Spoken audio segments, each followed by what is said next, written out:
from doing the sin, we are already saved from the condemnation of sin. Those two are two different things.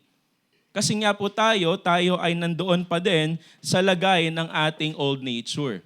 Kaya po tayo ay patuloy pa din sa kasalanan. That's one thing that we would try to understand from the text na binigay ni Paul dito sa chapter 7. Actually, kung babasahin po natin from verse 1, it would make more sense doon sa binigay na example ni Paul in terms of marriage used as an illustration as to how a woman is not being accused of adultery in any cases po ng kanyang asawa ay nawala na. The time that a person is being accused of adultery is if andyan pa po yung kanyang kabiyak. No? Pero sinabi po dito na ni Paul sa verses of the chapter 7 na kung ang isang babae ay namatay na ang kanyang asawa at siya ay nakipag-apid ulit sa isa pa, hindi na po siya accused as an idolater. Parang ganun din po tayo ay nahambing noon tayo ay namumuhay pa sa kasalanan that we are bound by sin, nandun pa tayo. No, we're still under or becoming the son of sin and perdition, sin, dahil tayo ay nasa kasalanan pa. But then, we were dead to sin. We were made alive by the Lord Jesus Christ nung tayo ay nakasumpong ng kaligtasan. No? Kumbaga, we were partway na tayo doon sa kasalanan, wala na tayo doon, just like when a woman, when her husband died, hindi na siya in law, kabiyak nung tao na yon at pwede na siyang magkaroon ng another husband. As stated doon sa first verses ng chapter 7. Pero nung tayo din po ay nakakilala sa Panginoon, na partway sa tayo doon sa kasalanan and we are now bound to be with the Lord.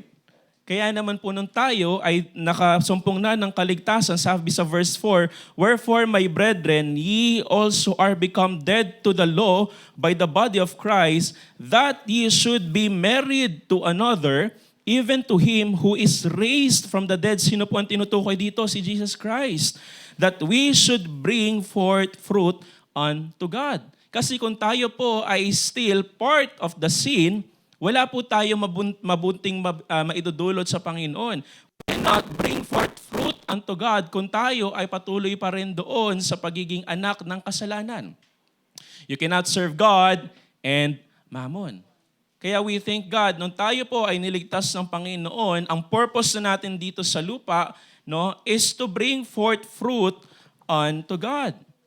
Now, here's what we have to understand. We often approach the Christian life thinking that if we just try harder, if we follow the rules or basically the law more strictly or muster enough willpower, we will finally arrive at the holiness we aspire to be. Sabi ng Bible, "Be ye holy, for I am holy." The holiness coming from God, and it's not something that we work on.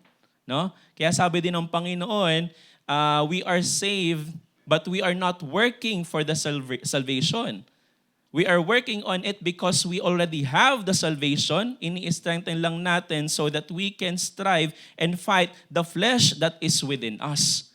Sana po naunawaan natin na nung tayo ay niligtas ng Panginoon, yung good works natin, wala po yung naging parte ng ating kaligtasan.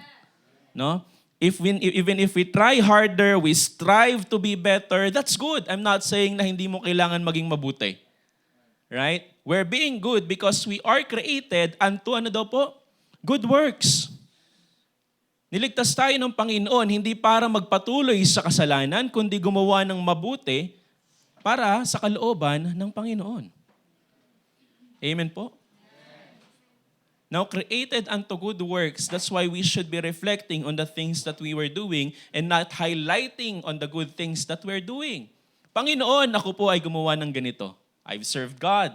No? Kanina nagre-remind po ako ng Wednesdays and Fridays prayer meeting, but it's not me who's telling, ako kasi umattend ako ng Wednesdays at Fridays, so dapat kayo din. I'm not highlighting the things that I'm doing, telling you na dapat gawin nyo din yung ginagawa ko. It's not about me. It's on you people, brethren.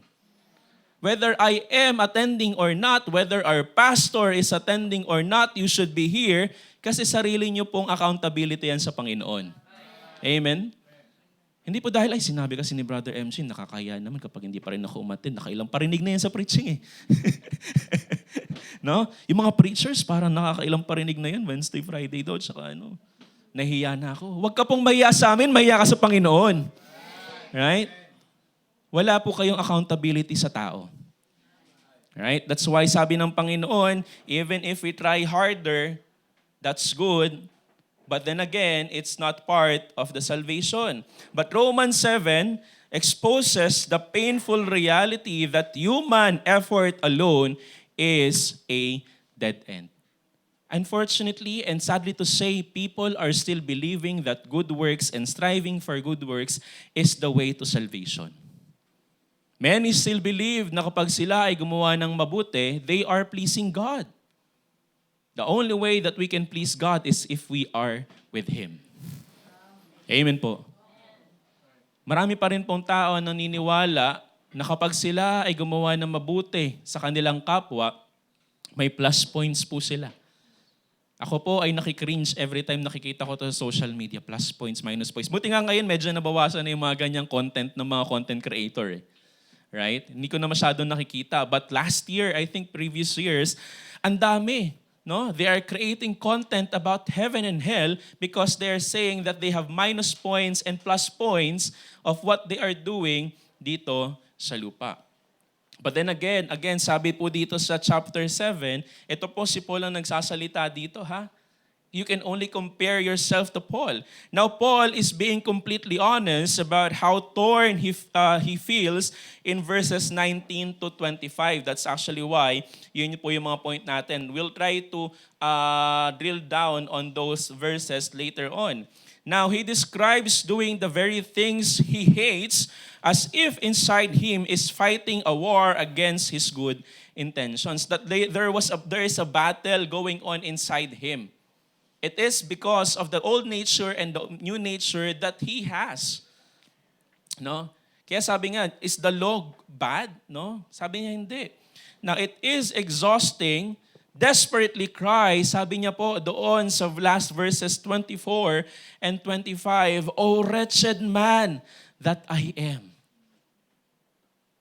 Once he understood that the things that he is doing, the good works, would not help him, and then when he mirrored himself, the things that he is doing against the Mosaic law, he understand that he is a wretched man in front of God. Now sabi niya po dyan, "Who shall deliver me from the body of this death?"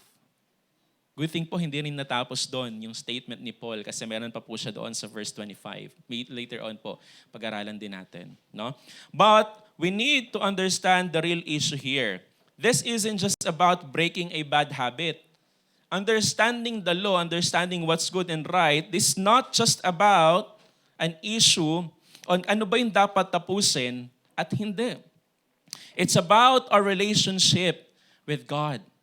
Kasi again, it's not about you. It's about God. Hindi ito yung dapat ako ba'y mabuti? Why? Are you pleasing people? Is it because it is your own self-satisfactory that you can tell yourself that I am doing well? I am doing good. Kasi minsan ganyan po, di ba? Yung self-satisfaction natin. That's why it feels good to do good. You get me po? Maganda po sa pakiramdam yung meron kang nagagawang mabuti. Tama po? Parang it self-satisfies you na kapag meron kang magandang nagagawa sa kapwa mo, you feel good about it. Yung parang akala mo napakabuti mo. Yes, you are actually. Sorry sa term na akala. No?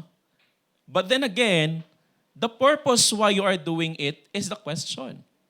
Are you trying to satisfy yourself by doing good? Or are you trying to please God and glorify God doon sa magandang nagagawa mo? Ay, nakapagbigay ako ng malaki. I feel good. O, babalik mo yun sa akin, Lord. No? Uy, nakapaglinis ako. Uy, nakapagbigay ako ng tracts. I feel good. Masisave to. Ako nagbigay eh. No?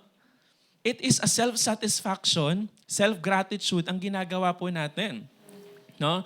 Again, this is not just about breaking a habit or changing something. It is about God. God's law isn't the problem. It's actually good and holy. No? When we're telling about Mosaic law, about yung nire-refer dito ni Paul, hindi niya po na sinasabi na mali yung law. That's why hindi na kailangan or dapat na itong i-disregard. Sabi niya nga po sa verse 7, what shall we say then? Is the law sin? God forbid. No daw po. No? But by thy law, for I had not known lust, except the law had said, thou shalt not covet. Verse 8, but sin taking occasion by the commandment wrought in me all manner of concupiscence. For without the law, sin was dead. When we say concupiscence, it is an extreme desire to actually do it. No? Kasi Paul was living a life as if he thought na he was righteous. That was his life before. But without knowing the law, hindi niya malalaman at maintindihan na mali pa rin pala yung kanyang pamumuhay and ways of life. Ganon din po tayo before natin makilala ang Panginoon, before po natin maunawaan yung salita ng Panginoon. Tama po ba? We were self-righteous. We think that we're good. We think that we're well enough. Akala natin tama na yung ginagawa natin. For all we care, yes, tama po yung ginagawa natin. But when we try to understand what's good and evil sa harapan ng Panginoon, then like Paul, we understand na mali pala tayo. That we are all unrighteous. Kaya nga po kapag tayo ay nag-share ng gospel, ano yung isang bagay na pinapaunawa natin sa kanila? Or nung kayo ay nag-share na sa inyo ng gospel, ano yung unang pinaunawa sa inyo? That we are all sinners. Kaya hindi po pwedeng alisin doon sa pag-share ng gospel yung usapan patungkol sa kasalanan. Because without understanding sin and understanding that we are sinner, we would not need the grace of God. Why would I need that? Ako nga, mabuti naman akong tao. Why would I need grace from God kung ako naman ay nagagawa ko naman yung tama? So walang pwedeng sabihin sa akin ng Panginoon kasi I'm living a righteous life. Kasi hindi naman ako nagnanakaw, hindi naman ako pumatay, hindi naman ako ng rape, no? Hindi naman ako kung ano-anong ginagawa, hindi naman ako nanira ng tao. That's the understanding of people about sin. Wala nga ako sa kulungan eh. Yung mga nasa kulungan ang puntahan mo. Sila yung sharean mo ng gospel kasi sila ang kasalanan. That's sin sa mata ng tao. Right? But then we understood that the slightest of sin is generalized. Doon sa sinabi ng Panginoon, for all have sinned and come short of the glory of God. Na lahat daw po pala nagkasala. Ano yung kasalanan ko? Should we point it out? No, alam po natin lahat individually.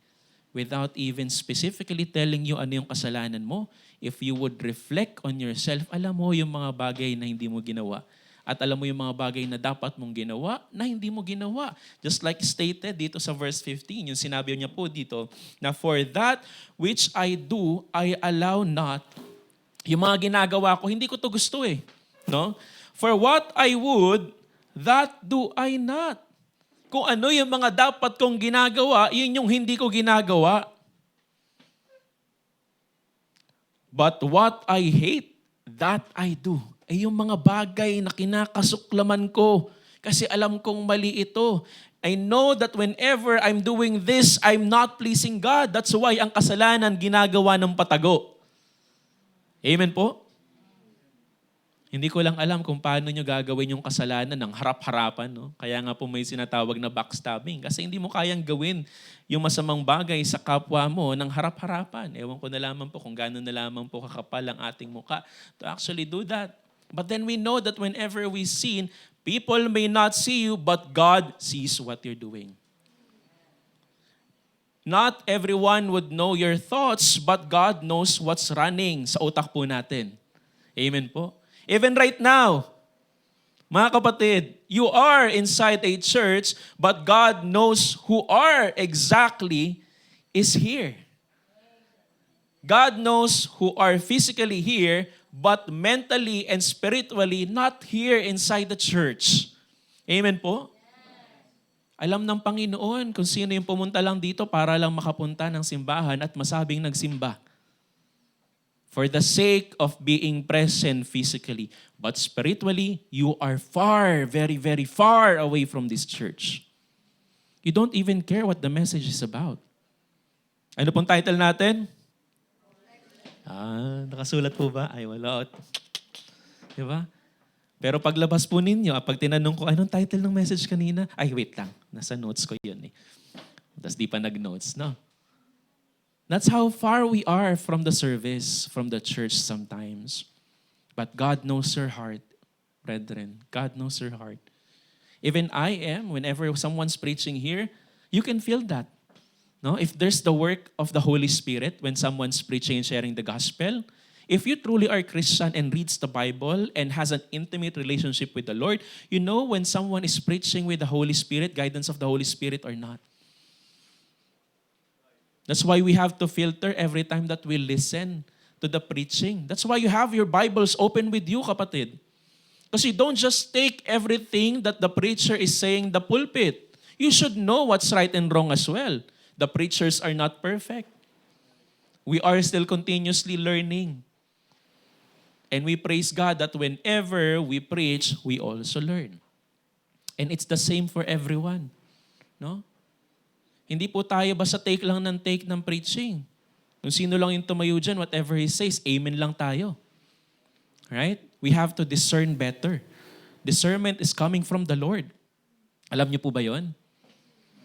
We have to do better in terms of discernment kung ano yung tamang pinipreach. Ano ba yung puso ng preacher na to whenever he stands in the pulpit.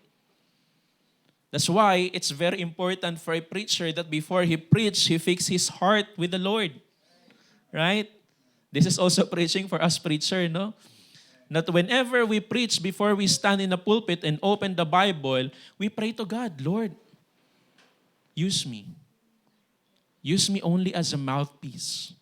Hindi po para ipangalandakan yung katalinuhan at kaalaman ko sa Bible because I don't know much.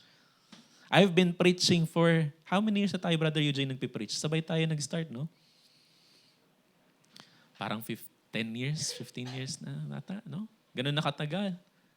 But then again, that doesn't mean that we know everything. Sometimes, nung last time nga po nag-preach, tinatawan ako ni Marisa eh. Ay, naalala ko to Kuya MJ. Kasi inulit ko lang yung preaching na yun eh. No? Kung naaalala niyo pa po yung preaching ko nung nakaraan. Because sometimes we do that. Right? Kapag ayun yung binigay sa amin ng Panginoon, that's where God leads us.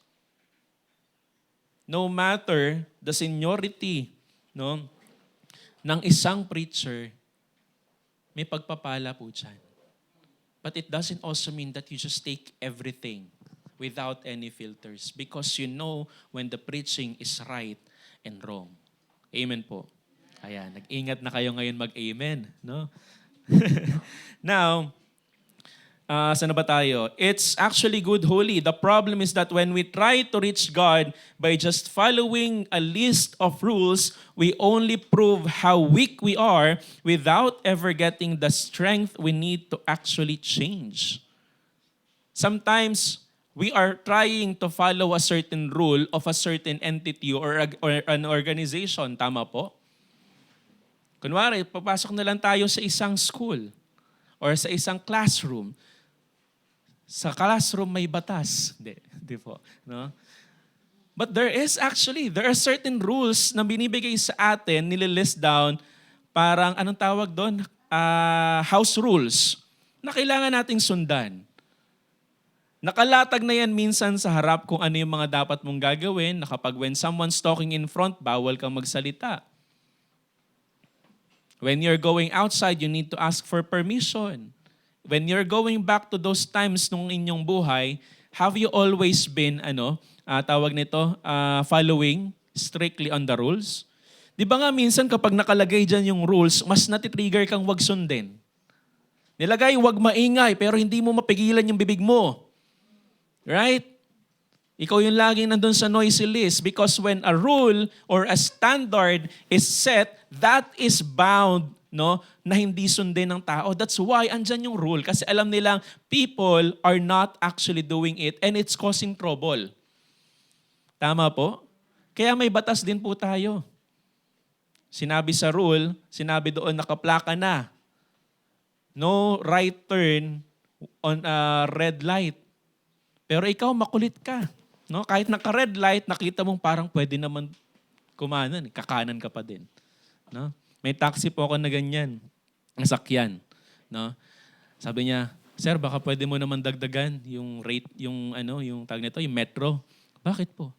"Kakahuli lang kasi sa akin kanina eh. Nag-right turn po ako kasi sinundan ko lang yung nasa unahan sa akin. Kasi naka-red light po, no turning right po pala kapag naka-red. Sumunod lang naman po ako eh." Unfortunately, yung naunang sinundan niya, hindi nahuli. Dahil siya yung sumunod, siya yung naparahan, at siya yung nahuli. 400 po ata yung nakuha sa kanya. Kasi medyo parang paabot na lang yung nangyari.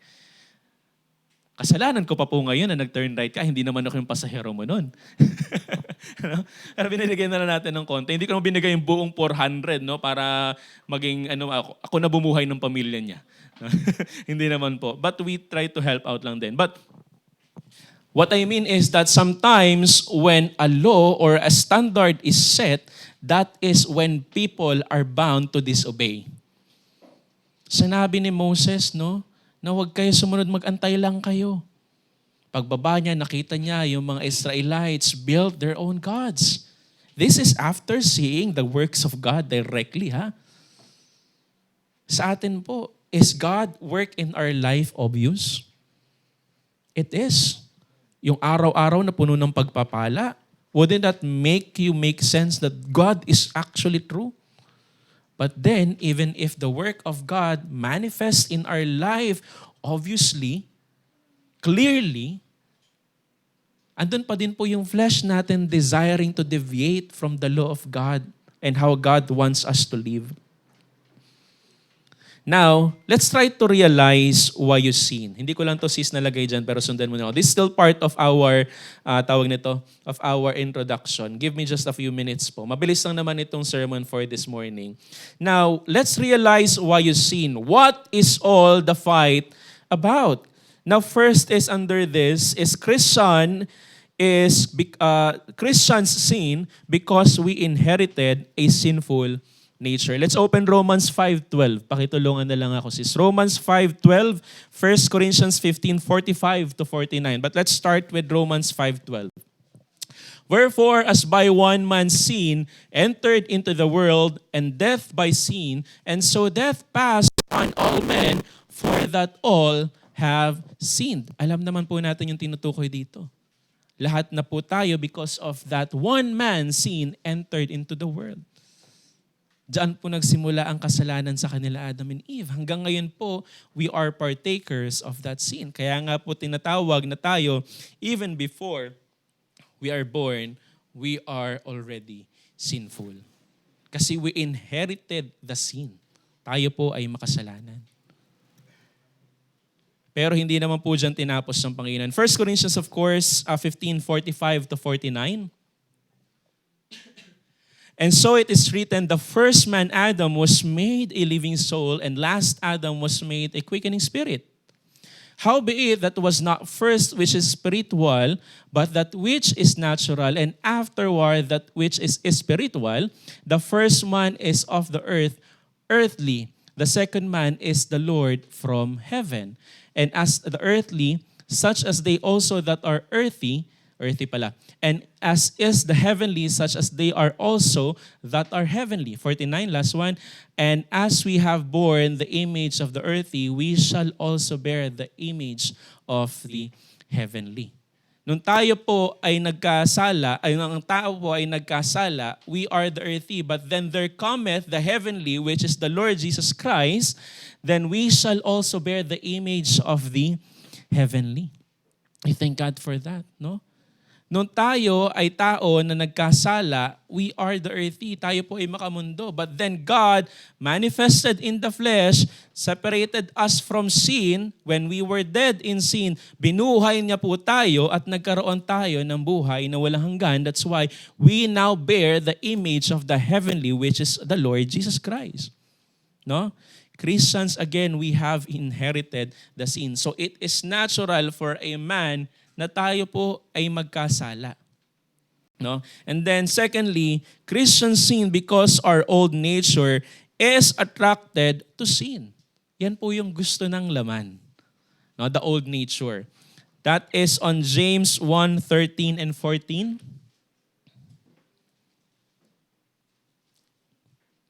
Let no man say when he is tempted, I am tempted of God. For God cannot be tempted with evil, neither tempteth he any man. Next verse po. But every man is tempted when he is drawn away of his own lust and enticed. That's why the temptation, andyan po yan. No? And it's only up to the person if he would grab onto that temptation. Naunawaan po ba natin? Now remember, when Paul said, I die daily, again, he is openly admitting na siya po ay being tempted, andyan yung kasalanan sa paligid. Now this is from the time of Paul. There was no social media yet. No? More likely, the sin is just about the word of mouth. Uy, alam mo ba yung ganito? No? Person to person, directly, ang pag-tempt. But then, we are now on a different age. Naunawaan po ba natin? We are now on a different time. The world is not getting any better. So what does that mean? Yung temptation in our time is stronger from the time of Paul. Even right now, baka mamaya akala natin yung cellphone in-open natin para mag-take down notes, pero pag tingin nyo swipe ng ganyan, ang naka-open na Facebook. No? Naka-check na kayo dyan sa mga messages. Right? Opening your gadgets for the sake of the notes is no problem. But then there is again the temptation that there is already the Facebook open. Those notification bar telling you, click me. So that I can take away your attention from the preaching. Right? That could easily happen. Sige nga po. Mag-check lamang po ako. Naka-open din po pala sa akin yun. Ayaw mag-open ng tablet ko eh. Give me just a second. Ayan po. Dito na lang ako sa aking phone. No? Minsan andyan yung temptation. Minsan pa nga po, may makikita tayo, biglang may tumatawag habang nagpipreach eh. Saglit lang po, sagutin ko lang. No? Because the temptation is just right in front of us. Tumingin ka sa kaliwa, may kasalanan. Tumingin ka sa kanan, may kasalanan. Everywhere you look nowadays, may kasalanan. Nagdadrive ka lang sa EDSA, makikita mo yung mga billboard kung sino-sino nakahubad. Tama po ba? Lalo dyan sa tawag nito, Buendia, no? Ang daming mga billboard dyan. Ang daming kasalanan. Tapos bigla ka na lang ma-aksidente. Kaya buti lang, hindi na ako nagdadrive ngayon sa EDSA eh. Iwas na sa mga ganyang kalokohan. But then we are again living in a time when sin is the normal. Tama po ba? Do you now think that men and men being together is normal? Women and women being together is normal? Man and woman being together outside marriage is normal? Is that norm? Nowadays, people making it normal na parang you cannot judge me if I'm doing this. It's already 2026. Hey, whatever time it is, in front of God, what's sin is still a sin. Ang kasalanan sa Panginoon ay kasalanan whatever time that is. And you cannot change the time of God. And you cannot change the law of God. And you cannot change the doctrine of God. People nowadays, kung ano yung kasalanan, ikaw na ang mali kapag vino mo yung ginagawa nila as kasalanan. No, this is not sin. It's already 2026. You should normalize this and that. No, mga kapatid. We are compromising if that's going to be our belief. Is it norm na hindi po tayo ma-attend ng church? Andiyan na naman si brother. Ayaw na naman tagilan yung pag-service. Is it norm that you are no longer praying? Is it normal that you are no longer reading the Bible? Hey Christians, you are Christian. Should that be the norm? No. Is it going to be a normal thing na pag hindi na tayo nakikinig ng salita ng Panginoon? Pupunta na lamang tayo ng church when it's convenient? That's the norm. Ay, kasi merong gala dito eh. Actually, sa bago kong work ngayon, ina-invite ako ngayon, tawag nito, ini-invite nila ako na may outing kasi from Friday hanggang, tawag nito, kasi work from home po kami ng nakaraan. Hanggang today, gusto nila mag-Batangas. Nalaman po nila yung sasakyan ko pa, 7-seater. So, mas maraming sasakyan, di better. Nakangiti lang ako. Sorry po. Pass muna. Though it would have been good na ikaw ay parang team building kasi bago ka dun eh. No? So it should be normal na kung bago ka, wala ka, you cannot say no. Di ba ganun minsan sa trabaho? Kapag bago ka, kapag inutusan ka, gagawin mo. Pag sinabi kang sumama sa party, party ka para makilala ka ng lahat. Bahala kayo. Wala nga po akong kinakausap ngayon sa office. Yung mga katabi ko lang talaga, yung team ko lang talaga. Kasi yung team ko ngayon, it's a mix of mga Gen Z at saka mga millennials. So mga ladies, mga men's din sila. No? Pero doon sa kabilang team, puro sila mga lalaki. Puro talaga yung mga tatay, tas mga parang kaedad nila, nila Juan. Parang mix sila ng ganong age. Nakatalikod ako sa kanila. Minsan maririnig ko yung usapan nila about mga babae, mga kalokohan, mga inuman, no? At yung usapan nila when we say mga babae, they are parang objectifying woman. So you know what I mean? And that's not something na I appreciate na ma-hear. Kasi nga may mga katim din ako na babae, parang hindi ba kayo na-offend na gano'n yung usapan nila about sa babae? No? And it's becoming norm doon sa office. Though, all good naman po yung mga katrabaho ko ngayon. Ano? That's why hindi rin ako masyadong nakipag-engage kasi I don't want to be part of that kind of conversation. Kasi it's easy to be part of it. No? Kahit sabihin mong you're not, sabihin nating, kaya sinabi ni Paul dito, di ba? Sa verse 15. For what I would that I do, but what I hate that I do. Kahit na sabihin kong I hate those kinds of conversation, when I let myself be part of it, engage to it, hindi ko masasabing may iwasan kong mag-partake doon sa conversation na yon. Kasi I've opened myself doon eh. No? Kaya mas maigi, iwasan na lang po natin. Kung alam mong mahina ka at alam mong pwede kang maging part of that scene, iwasan mo na. Hindi ka na yung sasali lang ako doon sa circle pero makikinig-kinig lang ako.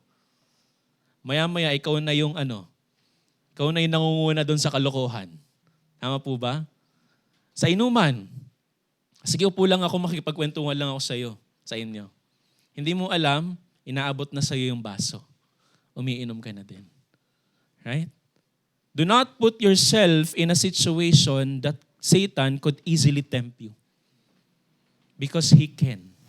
Again, even if we say that these are the things that I hate, sabi ni Paul, that do I. Ginagawa ko. I hate this. I don't want this. But I find myself, turns out, ginagawa ko siya. Do I want it? No. Sino napi-please natin? Yung self natin. No? Yung pleasure natin. Yung flesh natin. And don't tell me, brethren, that I'm wrong. Because it happened to many time to us. No? That you let yourself, no, you try to be just somehow part of it without really engaging, but then you find yourself doing the same thing that they are doing. Because that's how flesh works and how Satan wants you to do. Kagaya na lamang po ng sinasabi ni Paul.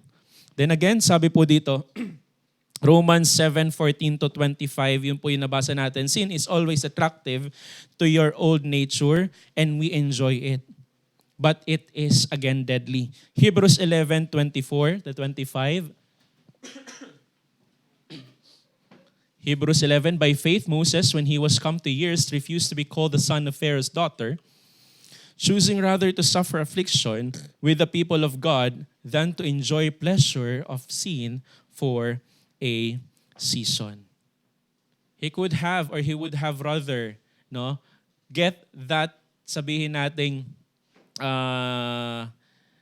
fame, power. Imagine you're going to be part of the family of Pharaoh. Who would not want it? Kahit nga po small power na makuha natin, karangyaan ang makuha natin, people would grab it. Even Christians would grab it. Many Christians, brethren, who have been part of this church are no longer with us because they would rather take that glory from a person rather than taking and keeping the glory from God. Romans 6:23 also says, "For the wages of sin is death, but the gift of God is eternal life." Now, balikan lang po natin ang ating text, verses 19 to 25. Mabilis na lamang po ito, pagkatapos ko nito malapit na tayo sa ating points. Now, verse 19 says, "For the good that which I would do not, but the evil which I would not, that I do." Now, Paul highlights the frustration of a divided will. Even with good intentions and the enlightened mind, human willpower alone is incapable of consistently overcoming our inherent sin nature. You cannot do it alone, kapatid. Andun yung will. No? But sometimes, the Spirit is weak. Andun yung intention natin na hindi magkasala, but then there is the human flesh keeping and striving you from doing such act. Then again, sabi mo, alam po natin na mali. No? Verse 20 says, "For I delight in the law of God after the inward man." Paul reiterates, or rather 24, tama po. Tama ba? Ayan, now if I do, 23 pala yan, sorry. "Now if I do that, I would not, it is no more I that do it, but sin that dwelleth in me." Hindi na po yung new nature ko na ito ang kumikilos. Paul reiterates that this is ongoing failure is the result of sin dwelling inside him. He isn't excusing his behavior. It's not an excuse. Hindi kasi meron pa akong old nature kaya ako ginagawa to. Yun na yun. So don't judge me. It's just the flesh kaya ako nagkakasala. It's not that, no? He isn't excusing his behavior but rather diagnosing the flesh as the power that overrides his spiritual desire. Now, understand this, brethren. Without truly knowing what's causing you to sin, hindi mo kayang labanan yan. Kapag ikaw hindi mo inadmit that there is still that flesh that's driving you to sin, hindi mo kayang takpan yan. Because at the first place, wala po tayong kakayahan. It's only by the grace of God kung paano tayo nakakapagpatuloy na labanan yung kasalanan. But then again, if you do not acknowledge a problem, there will be no solution to the problem. You get my point po? Kapag hindi mo in-acknowledge na yung ginagawa mo ay kasalanan and what's causing the sin is yourself, your old nature, hindi mo kayang labanan yan with the grace of God then. Because again, it is your will to continuously sinning. The grace of God is there, but then spiritually we are weak to use it against the desires of our flesh. So then again, it's not an excuse kasi mataas yung gawa ng kaaway eh. Ang hirap labanan ng temptation kasi sabi nila, ang laki ng sahod, 6 digits. Siguro 6 months lang naman to. Kaya ko nang labanan to. Kaya ko nang kaya ko nang baguhin yung schedule ko. Let me compromise Sundays muna for the time being. That was what my excuse before when I started my career. I started it really, really wrong. No, alam po ng karamihan sa atin yan. I compromised my faith because of my job. I started as a customer service sa isang BPO. It was an international account, US time, and it's a shifting schedule. So there were a time that my schedule was from Tuesday to Sunday. Or rather Saturday, ganun. So ang nangyayari, may pasok ako ng Sunday, Saturday night, Sunday night. Paano ka mabubuhay nun tapos service ng Sunday? So my excuse was, just give me time, I'll try to perform better so that when I can perform better, I can tell my manager, give me the weekend off. Which happened. Ginalingan ko. Sabi ko, okay, Lord, naka-off na ako ng Saturday, Sunday. Did it happen? Was I able to go back to the service because my day off now is weekends? No. Kasi pagod ako sa panggabi na schedule. Pagdating ng weekend, Lord, hindi ko kaya. No? Attend ako ng morning, wala na ako ng evening, wala ako ng Wednesday, Friday. Compromise.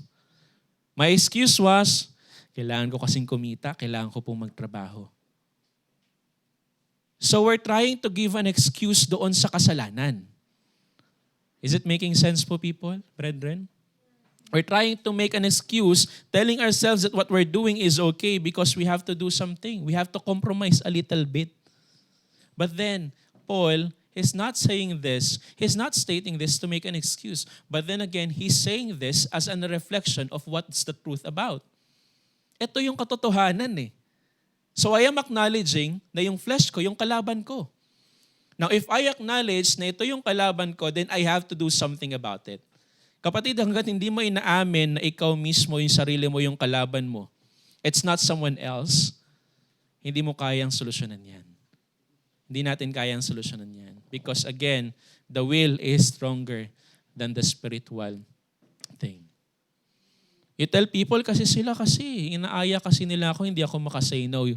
Kapatid, you always have the choice. The ball is always on you. Now, verse 21 to 23, hindi ko na po basahin, but let me just share this. He identifies a spiritual law or principle at work. He delights in the law of God in his inward man. So again, as a Christian, we find joy in following the law of God, but finds a different law in his members, which is the physical body. Andyan na naman yung inward, no? Waging war against his mind, making him captive to sin. Now 2 Timothy 2:26 says, and that they may recover themselves out of the snare of the devil, who are taken captive by him at his will, just like what's happening with Paul. This is when Paul acknowledged na he cannot do anything, no, doon sa kasalanan. He needs to have that Savior. Kaya sinabi niya po dyan sa verse 24, O wretched man that I am, who will deliver me from this body of death? Kasi if he continues that, no, wala siyang patutunguhan. It's going to be that spiritual death that awaits him. Sabi niya, who can deliver me from this body of death? Wala eh. These are all filthy rags. Kahit anong gawin kong mabuti, hindi nito kayang solusyonan ng aking sarili. Here I am trying to please God, but I am pleasing myself better. And you cannot tell that, ikaw kasi yan, Paul eh. Ba't ano bang ginagawa mo, Paul? Hey, brethren, it's the same for every one of us. Maybe we're even worse. We're not just showing it, but we're doing much worse. No? But sabi ng Panginoon, I thank God through Jesus Christ our Lord, so then with the mind I myself serve the law of God, but with the flesh the law is sin.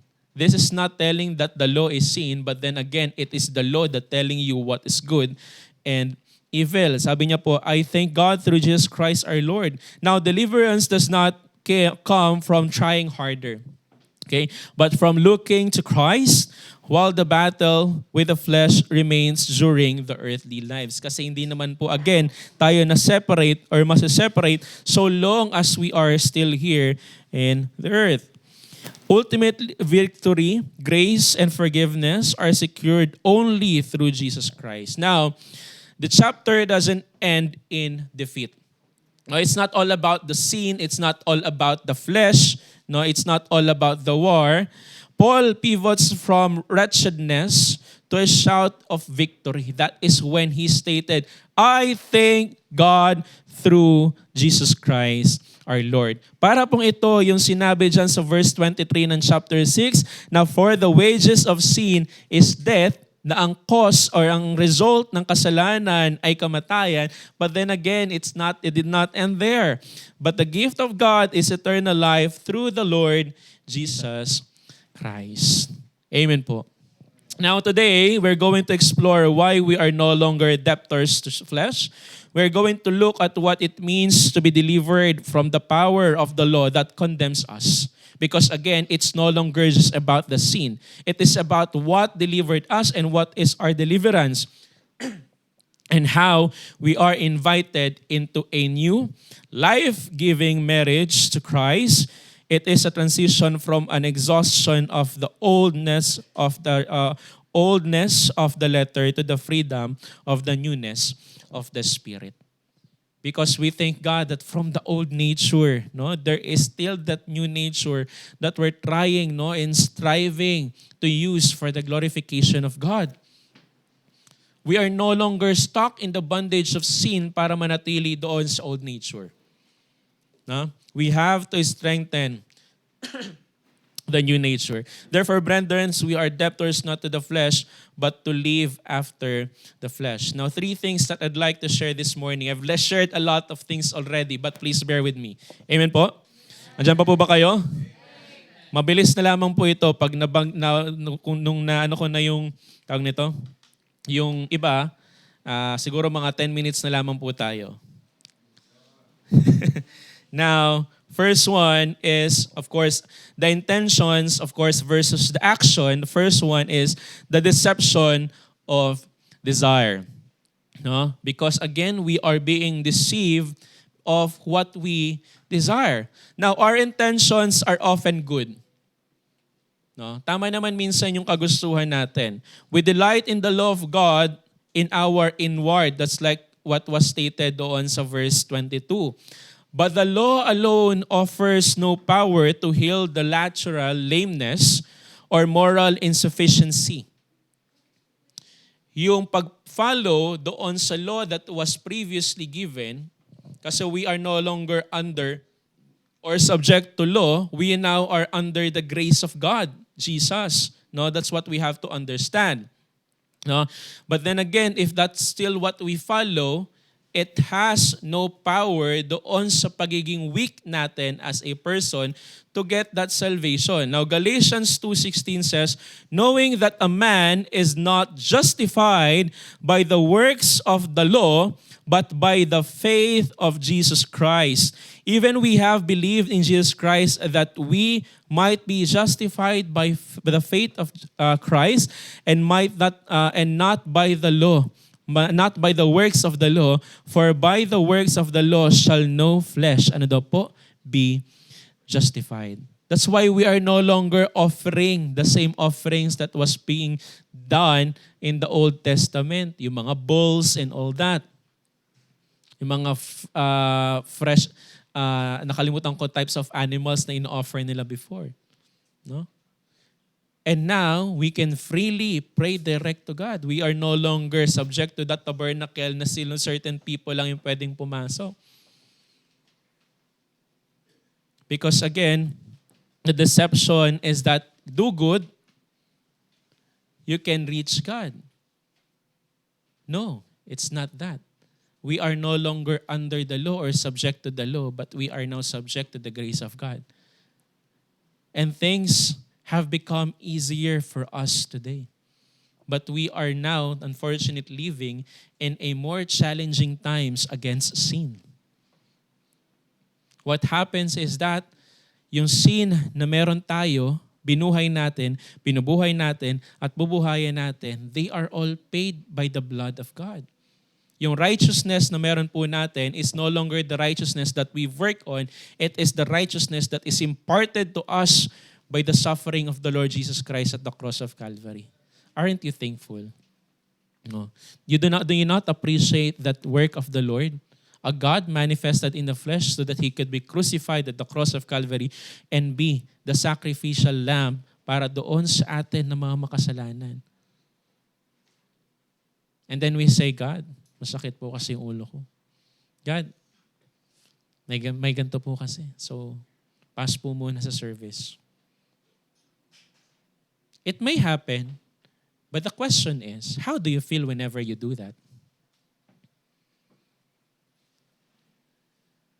If in times that you are not able to serve God, how do you feel, Christians? Anong nararamdaman natin? Do you feel okay? Do you feel satisfied whenever the service is ongoing and you are outside the church? What's running through your mind?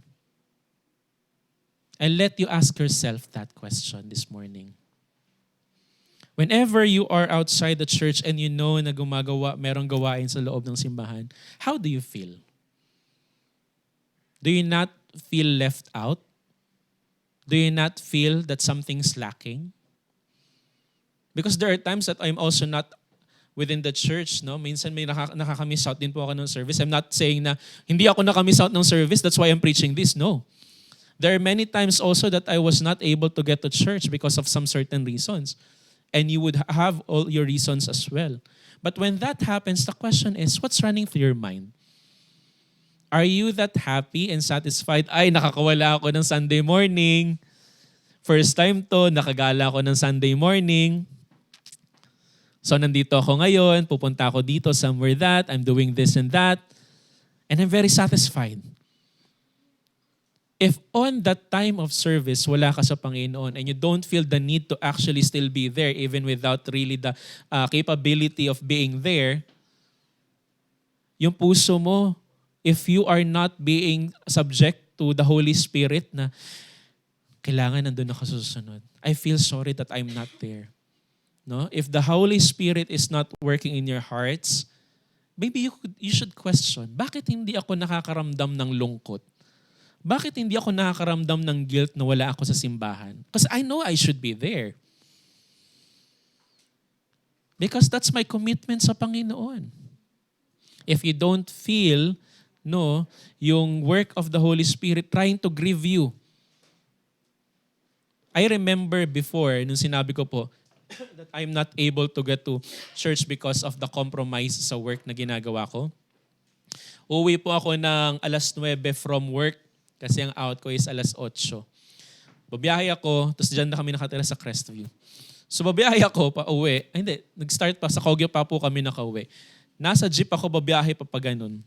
Then every time nadadaan ako dyan sa Somerville, nakadungaw ako lagi sa bintana. Siguro ongoing na yung service. Kaso hindi ako pupunta kasi nga, again, pagod na sa work. Andun yung laging question ko. Ano na kayang ginagawa nila? 9:00 na, siguro tapos na yung Sunday school. Siguro start na yung congregational singing, baka nagba-Bible reading na. Oh, it's already 10:30. Pahiga na ako doon sa aking kama kasi matutulog na ako to prepare myself for the next shift. Ay, siguro nagpipreach na. By then, wala pang live. So kapag wala ka sa church, wala ka talagang makakapakinggan. No? Siguro before, ang nangyayari lang, pinopost lang ni Sister Edna sa YouTube yung mga preaching. But how long would that take? And do you even really believe yourself that when it is posted on YouTube, you would really take the time to watch it? No. Baka nga ngayon, kahit may live, hindi ka pa rin nanonood if you're outside the church. Right?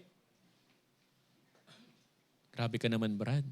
Ako nga po, sinishare ko na yung kasalanan ko eh. I'm really open right now because that's what happened to me before.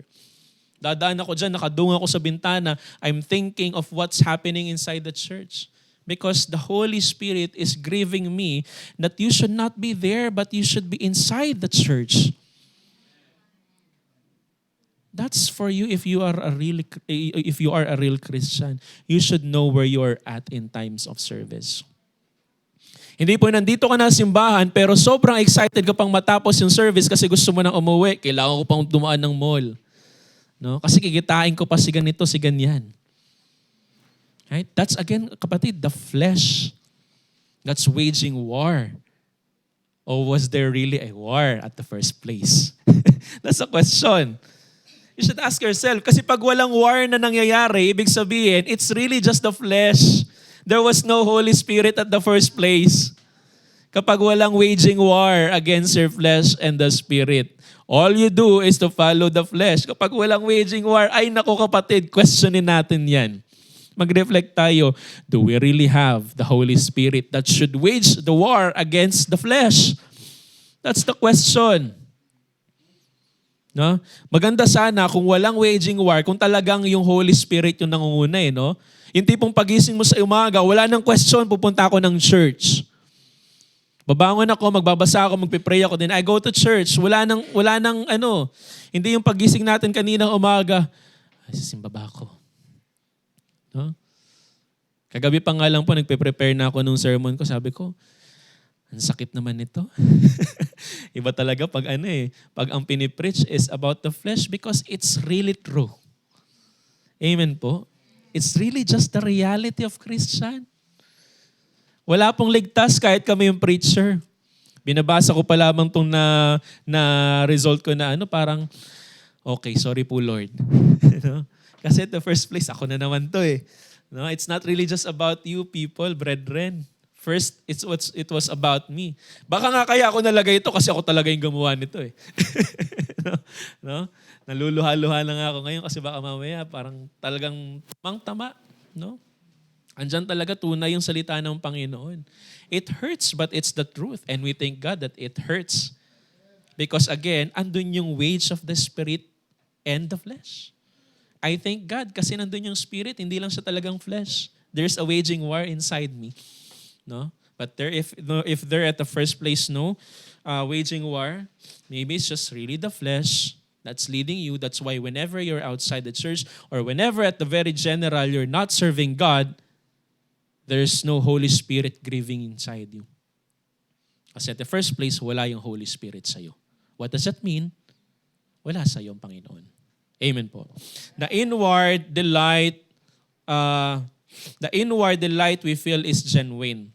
Yet it highlights the painful gap between our desire for God and our performance. Kasi meron din naman tao na wala pa sa Panginoon, but then they strive to do goodwill kasi they thought na doon nila nasasamba yung tunay na Panginoon. Just like what happened with Matthew 7:22.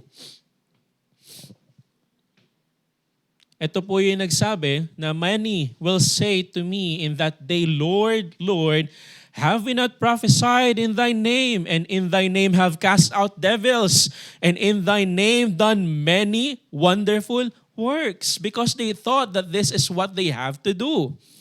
Pero ang sabi ng Panginoon, 23, and then will I profess unto them, ano daw po? I never knew you.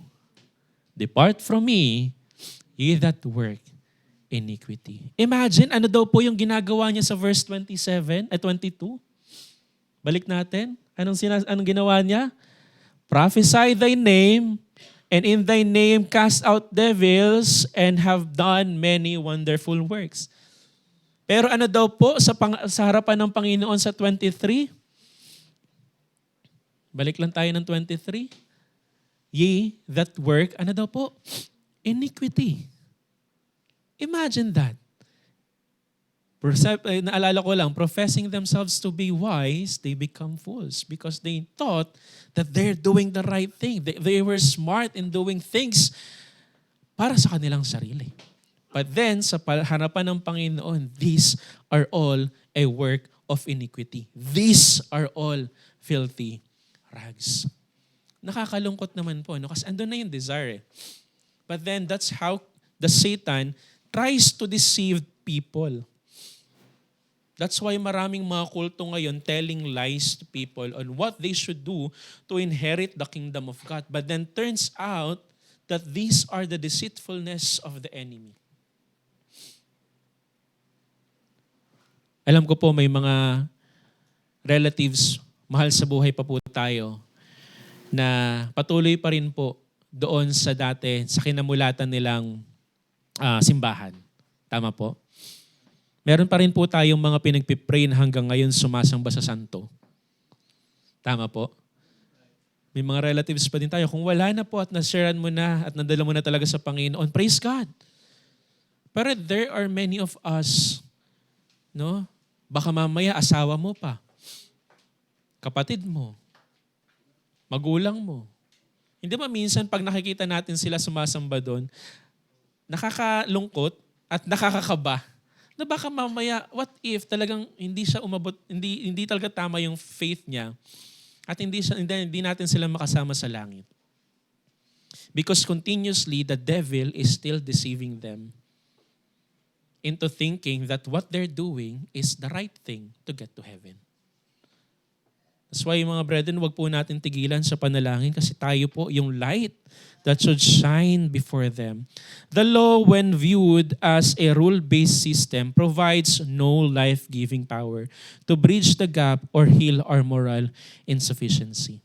Kahit po nakalista na dyan yung do's and don'ts, it doesn't mean that the people would actually follow. And it would make the people any better. Turns out sa government, the people who are supposed to be the lawmakers are the ones who's actually bending the law para sa kanilang self-benefits. Hindi na po tayo pupunta sa politics, but you know what I mean. No? Kaya nakakalungkot po na ang Pilipinas ay napakalaki po ng potensyal. But only few, only few ang nakikinabang doon sa full potential ng Philippines. If you go to other country, I've only been to two different, but I can see the difference of how different the other countries na supposedly mas bababa ang income compared sa Philippines. And how better it is living sa ibang bansa in comparison to the Philippines. Now, recognizing our own lameness, yung ating kahinaan, is the first step toward realizing that human willpower is incapable of achieving true holiness. Kapag naunawaan po natin na tayo ay mahina, na wala po tayong kakayahan, that's the only time that we should really understand, we would really understand na wala tayong kayang hiharap sa Panginoon. Kaya nga po sabi sa John, ano nakalagay dyan sis? John 14:6, I am the way, the truth, and the life, that no man cometh unto the Father but by me. If we truly understand that, then we understand na yung ginagawa natin sa Panginoon would not be subject to either you're going to heaven or to hell. Second point is the disconnect to the dwellers. Dwellers na lang po yung nilagay ko dito, medyo hirap ng alliteration. Sundan ng alliteration. Now there is a disconnect or technically that misunderstanding. Yun na nga po yung sabi ko kanina. Now when we try to live under the law as a covenant of works, it merely excites and draws up filthiness of our corrupt nature without providing the grace to cure it. It should just give us the understanding, just like what happened with Paul when he say on chapter 7 and verse 8, but sin taking occasion by the commandment wrought in all manner of concupiscence, for without the law sin was dead. Without the law, we would not have that understanding na tayo ay hindi nagfa-follow to, or we are not abiding to the law of God. Now, the law gives us commands and warnings. That's what it's all about. But for us, without our broken human nature, these rules often just makes us want to do exactly what we're told not to do. Kagaya na lamang po ng isang bata, sinabing huwag kang tatakbo. Anong ginawa? Kumaripas. No? Sinabi ng Panginoon to not do that, not to sabi natin gaya ng mga Israelites, not to serve God, different kinds of gods. But then, lumingon lang, sumaglit lang si Moses to pray. Pagbaba niya, andun na yung mga tao, build their own altars and their own gods. Sabi ng Panginoon, do not serve God and mammon. But then here we are, trying to please ourselves by telling us that we are serving God, but at the end, the back of our minds, we are trying to please ourselves with the pleasures of earth. You know what I mean?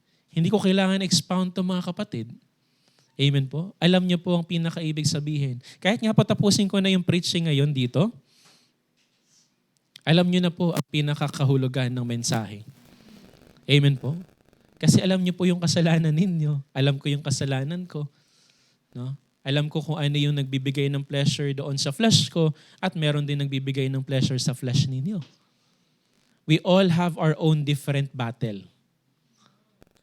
But we all have the same God that would give us the strength to fight against the flesh. That's why we all come together to this church. Because we know that we are unable to fight the battle against the flesh.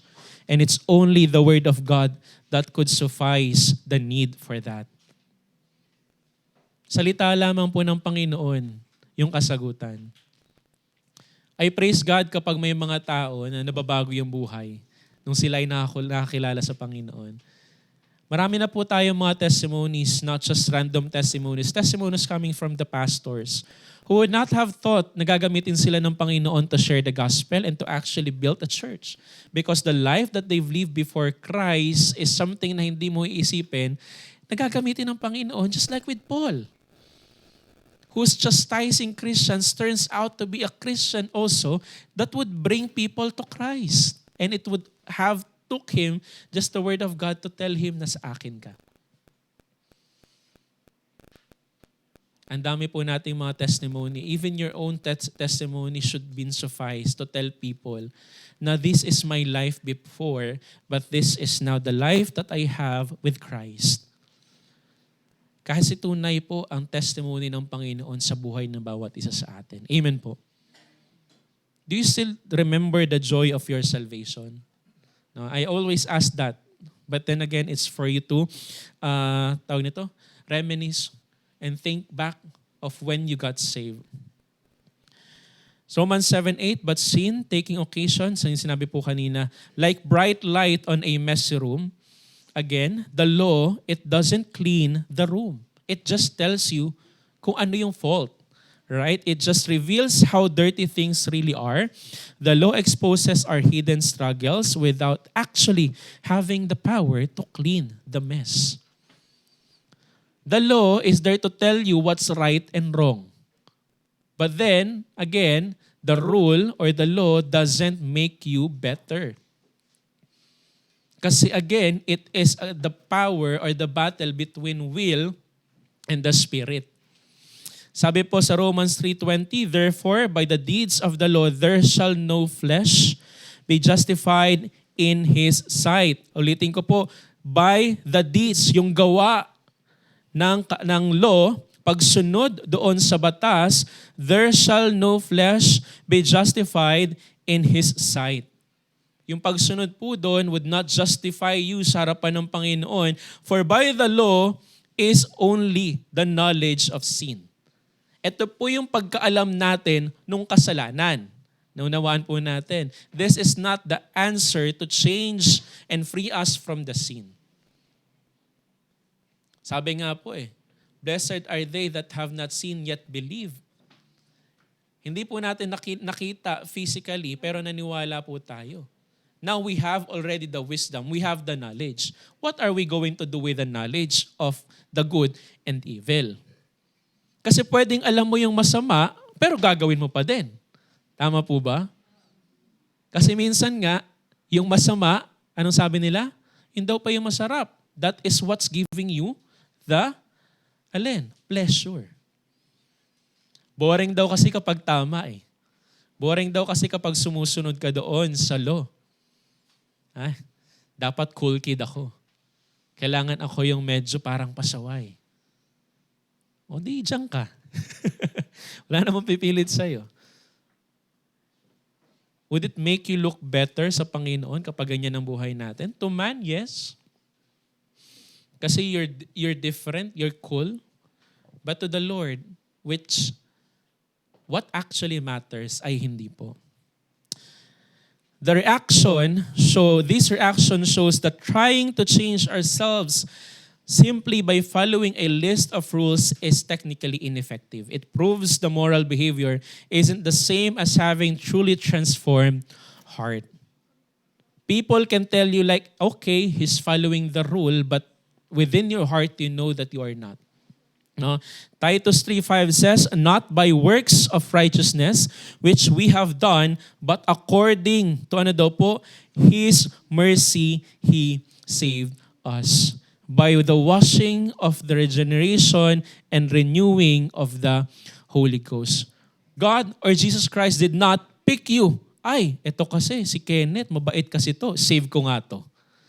That's not how God picked us. No? Ay, parang nagpapakabuti to. No? Sino naman pipi? Sino pong nagpakabuti ngayong nakaraang linggo? Nang ma-pick naman po natin. No? Minsan ganun tayo eh, di ba? We're pleasing people so that we can get their attention. Tama po ba? Or trying to be better so that we can please someone. That's not how we please God. No? Now, number 3 po, palapatapos na po tayo, the deliverance of divinity. Now, this is the deliverance of us who are sinful. While the law provides direction, instruction, it provides no strength to true victory. The true victory is only found when we stop relying on our own motions of sins and instead embrace the covenant of grace. Good thing you understand the sin, but what are you going to do about it?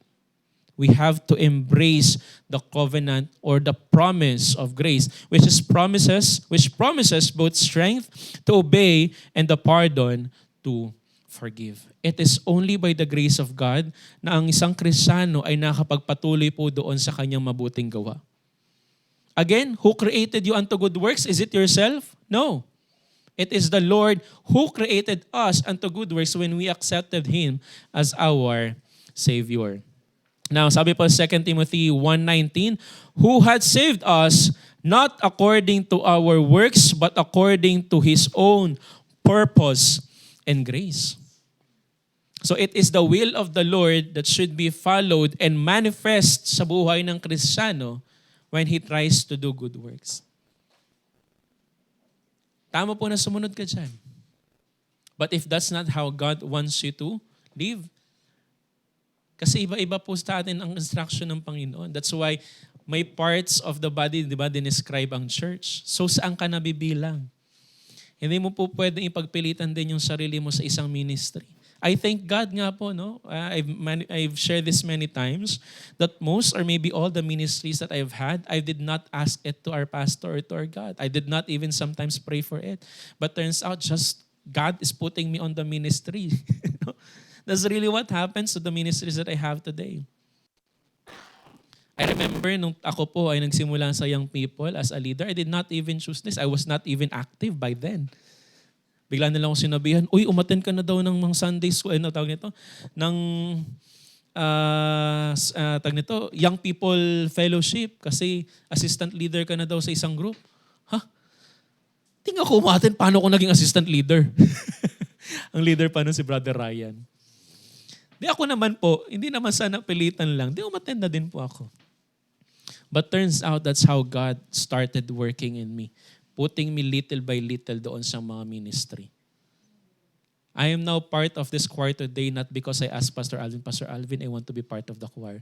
Kumakanta lamang po ako doon sa kitchen sa likod ng isang time na nagkaroon po tayo ng, tawag nito, ng camp sa Tanay po ata yun.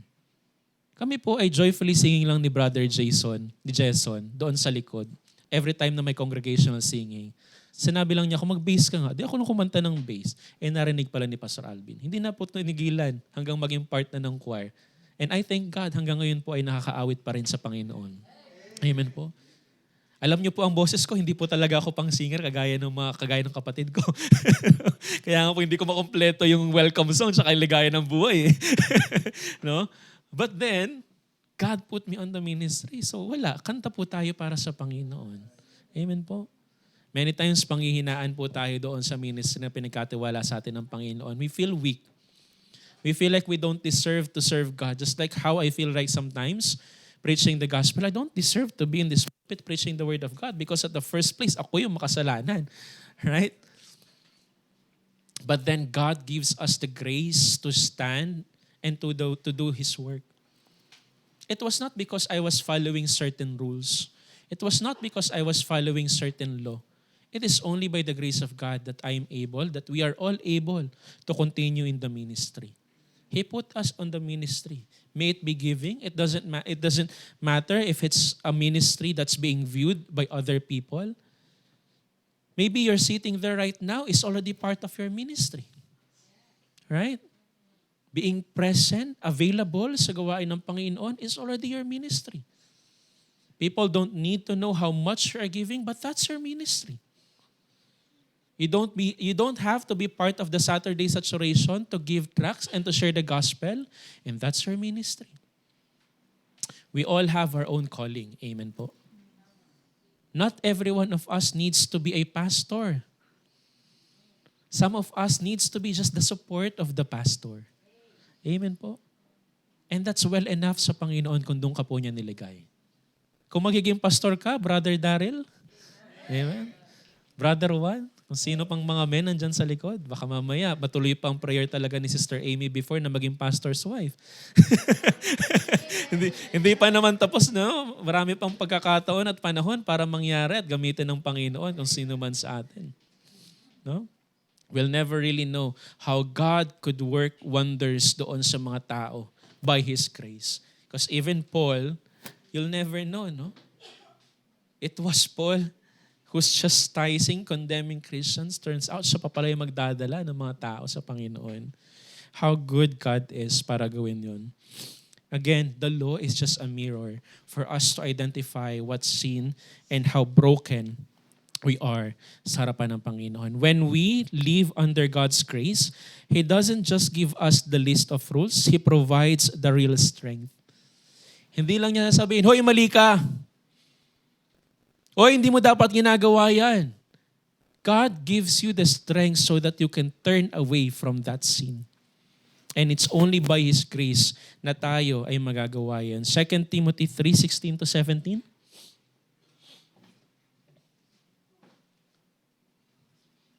Second Timothy 3:16-17.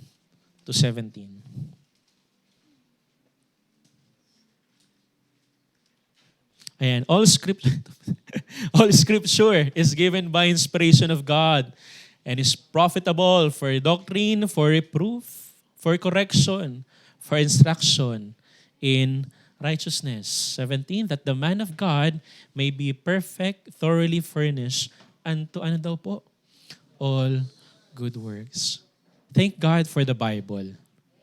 Amen po. Do you have your Bible with you? Amen. We are thanking God because in this church, our pastor is telling us to have our Bible. He's even the one giving us the Bible. I've received one from him. It is not a church that tells you, close your Bible, here's what you have to read instead. May mga ganun po. Right? But then, dito open na open. It's just for us to use and utilize the Bible. Grace gives us the power to obey, but it only gives us the peace of knowing we are forgiven when we mess up. We are safe and secure in Christ even when we fall short. Hindi po tayo perfect. No? It is the God Himself, Jesus Himself, who perfected us through faith. Titus 2:14 says, who gave Himself for us, that He might redeem us from all iniquity and purify unto Himself a peculiar people, zealous of good works. Again, it's not about you, it's about what God did. Conclusion po, just to end this. When a person becomes born again, they become, new creature. 2 Corinthians 5:17 says, but there is a problem. They still have the old, let's read 2 Corinthians 5:17. Nakala ko nalagay ko yung verse. Therefore, if any man be in Christ, he is a new creature. All things are passed away. Behold, all things are become new. The problem is that they still have the old creature, old nature.